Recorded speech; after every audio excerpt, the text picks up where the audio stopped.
What is up, everybody? It's the Kid Mike May, aka Captain Wiggler, signing in live and direct from the self-made homestead. Look, I'm so excited. Today is day one of the Maye'd It series. Now, I'm taking all of these tools, carts, and accessories from Harbor Freight, and I'm teaching you that with a little bit of know-how, you don't need million-dollar machines. You don't need all of the latest gim-gabs and woo-wahs, as they say. I don't think they say that. I say that. Anyway, here's an example. This welding cart will be used to house my TIG welding machine, which is a Miller Diversion 165. But for a bulk of this series, guess what? I'm not even using it, y'all. I'm going to be using a Harbor Freight machine, and we'll show you more on that later. So here's step one. Unbox everything.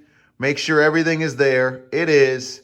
And I'll check back later with you when I build it. Okay, so I'm back real quick. I wanted to show you guys this really quickly. If you're a metal guy, most of the stuff you use is steel.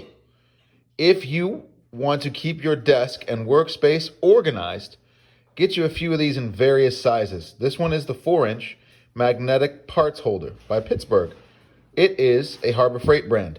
This is what it does.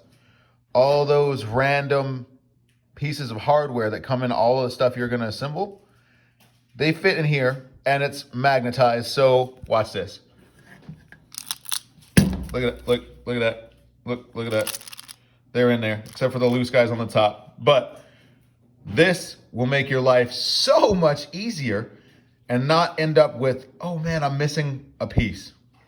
More on that later. Back to work. All right, guys, so step one, assemble the wheels on the bottom of the tray. Sounds pretty straightforward because it is. So what you're gonna need, needle nose pliers. You're gonna need a 10mm ratchet, you see that right there, and a Phillips head screwdriver. Bam, here's why. You got 8 nuts and bolts here. Phillips head and 10mm on the nut, on the bolt, and then the nut is a 10mm. So throw that together, then come here, thread your axle through, put a washer down and a cotter pin, repeat on the other side. And that's step one. Next up, the next step is the uprights, starting with the left and the right. Note that there is a sticker in most cases. See that? This end up, left support. Once again, your 10mm nut and bolt combo on the left, 2 on the bottom. Make sure that they're going the right way. Same thing on the right side. Note the orientation of the sticker. That'll save you drama later on in assembly. Okay, so things start to come together pretty quick at this point. The next step in the instructions is assembling the middle tray. So you're going to take these 2 sets of nuts and bolts, install them. Then in the back, there's a single one on each corner on the left and right side.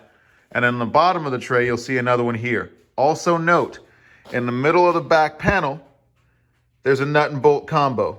Don't forget that guy, because this will rock loose if you do, okay? So from here, you put those in, and then you assemble the 2 hooks on either side, left and right, for your ground clamp and your welding lead. And this is what you should be left with at this stage. It's coming together, right? Okay, after the top tray goes on, go ahead and tighten everything down. Here's a little pro tip.